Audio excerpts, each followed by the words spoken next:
Henry's Freedom Box by Levine and illustrated by Kadir Nelson. Henry Brown wasn't sure how old he was. Henry was a slave, and slaves weren't allowed to know their birthdays. Henry and his brothers and sisters worked in the big house where the master lived.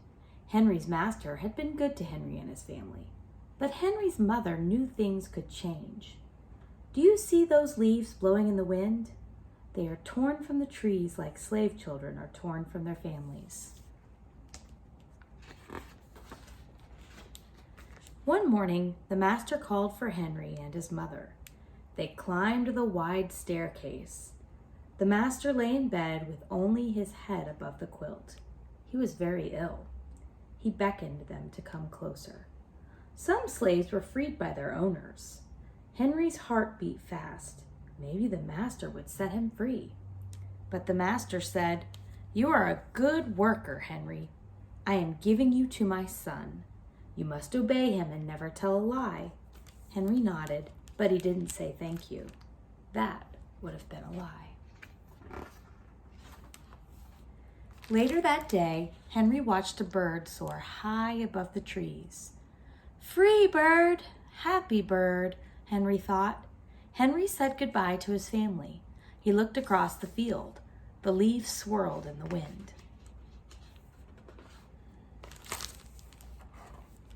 Henry worked in his new master's factory. He was good at his job. "Do not tear that tobacco leaf," the boss yelled at the new boy. He poked the boy with a stick. If you made a mistake, the boss would beat you. Henry was lonely. One day, he met Nancy, who was shopping for her mistress. They walked and talked and agreed to meet again. Henry felt like singing, but slaves didn't dare sing in the streets. Instead, he hummed all the way home. Months later, Henry asked Nancy to be his wife. When both their masters agreed, Henry and Nancy were married. Soon, there was a baby. Then another, and another. Henry knew they were very lucky. They lived together, even though they had different masters. But Nancy was worried. Her master had lost a great deal of money. "I'm afraid he will sell our children," she said. Henry sat very still. Henry worked hard all morning. He tried to forget what Nancy had said. His friend James came into the factory. He whispered to Henry, "Your wife and children were just sold at the slave market." "No!" cried Henry. Henry couldn't move. He couldn't think. He couldn't work. "Twist the tobacco!" The boss poked Henry. Henry twisted tobacco leaves. His heart twisted in his chest. At lunchtime, Henry rushed to the center of town. A large group of slaves were tied together. The owner shouted at them. Henry looked for his family. "Father! Father!" Henry watched his children disappear down the road.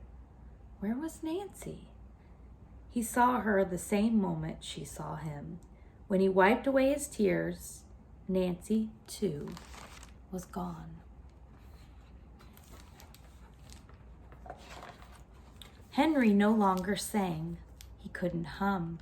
He went to work, and at night he ate supper and went to bed.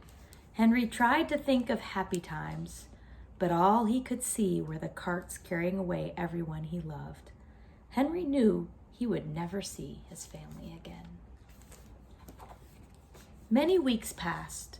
One morning, Henry heard singing. A little bird flew out of a tree into the open sky, and Henry thought about being free. But how? As he lifted a crate, he knew the answer. He asked James and Dr. Smith to help him. Dr. Smith was a white man who thought slavery was wrong. They met early the next day at an empty warehouse. Henry arrived with a box.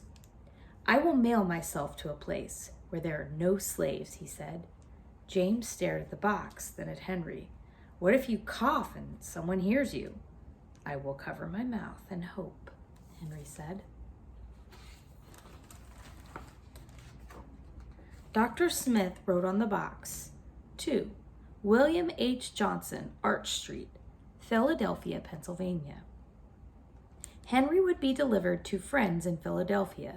Then he printed on the crate in big letters, "This side up with care."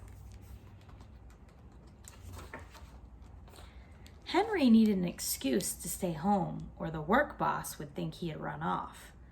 James pointed to Henry's sore finger, but Henry knew it wasn't bad enough. He opened a bottle of oil of vitriol. "No!" cried James. Henry poured it on his hand. It burned his skin to the bone. Now the boss would have to let him stay home. Dr. Smith bandaged Henry's hand. They arranged to meet the next morning at 4 o'clock. The sun was not yet up when Henry climbed into the box. "Ready?" he said. James nailed down the lid. Dr. Smith and James drove to the station. The railway clerk tipped the box over and nailed a paper to the bottom. Dr. Smith begged the clerks to be careful, but they didn't listen. They threw the box into the baggage car. Hours passed. Henry was lifted up and thrown again, upside down. He heard waves splashing. This must be the steamboat headed for Washington, D.C. The ship rode smoothly, but Henry was still upside down. Blood rushed to his head. His face got hot. His eyes ached. He thought his head would burst, but he was afraid to move. Someone might hear him.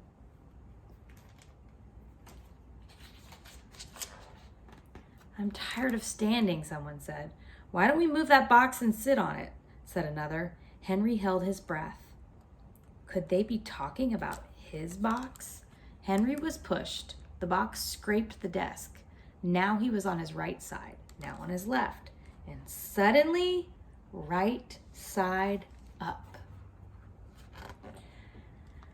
"What do you think is in here?" said the first man. "Mail, I guess," said the other. "I am mail," thought Henry, "but not the kind they imagine." Henry was carried off the steamboat and placed in a railroad car, this time head up. He fell asleep to the rattling song of the train wheels. He awoke to loud knocking.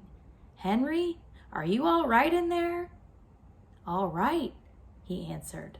The cover was pried open. Henry stretched and stood up. 4 men smiled at him. "Welcome to Philadelphia." At last, Henry had a birthday. March 30th, 1849, his first day of freedom. And from that day on, he also had a middle name. Everyone called him Henry Box Brown.